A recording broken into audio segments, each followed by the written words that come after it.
Kita ini di dalam beribadah itu ada 3 segmen yang harus kita lakukan, yaitu beribadah dengan cara iman, ibadah dengan cara Islam, dan ibadah dengan cara ihsan.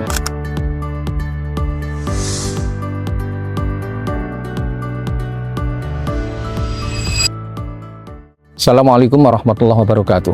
Saudara sekalian, dalam Al-Quran Allah berfirman, "Wa ma khalaqtul jinna wal insa illa liya'budun." Tidaklah aku Allah menciptakan manusia dan jin kecuali supaya untuk beribadah kepadaku.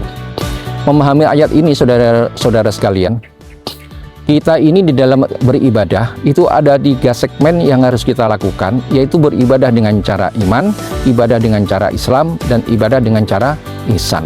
Atau dengan kata lain, menurut kacamata tasawuf, yaitu ibadah syariah, ibadah thariqah, dan ibadah melalui hakikoh. Dari ketiganya ini, saudara-saudara sekalian, ibadah dengan cara syariah, cara Islam itu tujuannya adalah li islahid doahir, yaitu untuk genahke atau memapankan ibadah yang nampak atau yang dohir.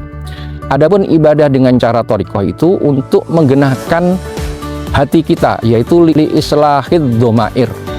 Dan ibadah dengan cara hakikoh untuk menggenahkan atau memapankan sirri kita atau li islahis saroir. Tiga-tiganya ini saudara-saudara sekalian berbeda tapi tidak boleh dipisah-pisahkan. Itu artinya apa? Orang beribadah secara syariah itu harus juga beribadah secara thariqah, juga harus beribadah dengan cara hakikoh. Tiga-tiganya harus dilakukan. Orang tidak boleh syariahnya beribadah tapi hatinya tidak, jiwanya tidak. Atau orang hanya hakikat, melompat ke hakikat, tidak mau sholat misalnya, itu juga tidak boleh. Nah, oleh karena itu, supaya ibadah ini mapan, itu ada beberapa yang harus dipenuhi. Yang pertama, secara dohir, itu harus ditempuh yang pertama dengan cara tobat dulu. Setelah tobat, taqwallah. Setelah taqwallah, dilakukan dengan cara istiqomah. Adapun dengan cara thariqah, yang harus dilakukan, yang pertama adalah dengan cara sungguh-sungguh di dalam kita beribadah. Kemudian yang kedua dengan ikhlas, semata-mata karena Allah. Dan yang ketiga dengan cara tumakninah, tenang, jiwanya tenang ketika beribadah, tidak terpaksa. Kemudian dari sudut pandang hakikat, untuk supaya genah ibadah hakikat kita itu, yang pertama yang harus dilakukan adalah dengan cara muraqabah, mendekatkan diri secara jiwa dan raga kita menghadap kepada Allah, mendekatkan diri, muraqabah. Yang kedua, dengan cara musyahadah, merasa disaksikan oleh Allah ibadah kita itu, sehingga ibadah kita itu sungguh-sungguh. Dan yang ketiga, yang terakhir, sudut pandang hakikat untuk supaya genah atau bagus ibadah kita itu, yaitu dengan cara ma'rifat.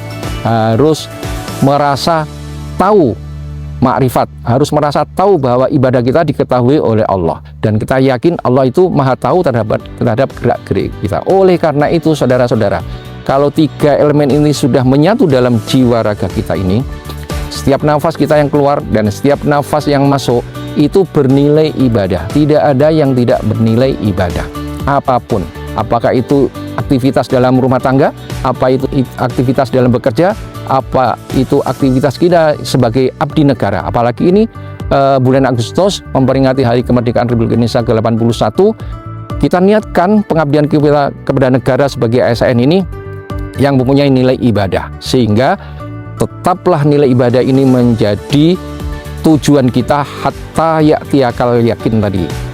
Yang dalam Al-Quran surat Al-Hijr ayat 99 disebutkan, wa'bud rabbaka hatta ya'tiyakal yakin. Beribadahlah kepada Tuhanmu sampai datanglah sesuatu yang yakin datangnya, yaitu ajal atau tiba. Demikian yang bisa kami aturkan, lebihnya mohon maaf. Assalamualaikum warahmatullahi wabarakatuh.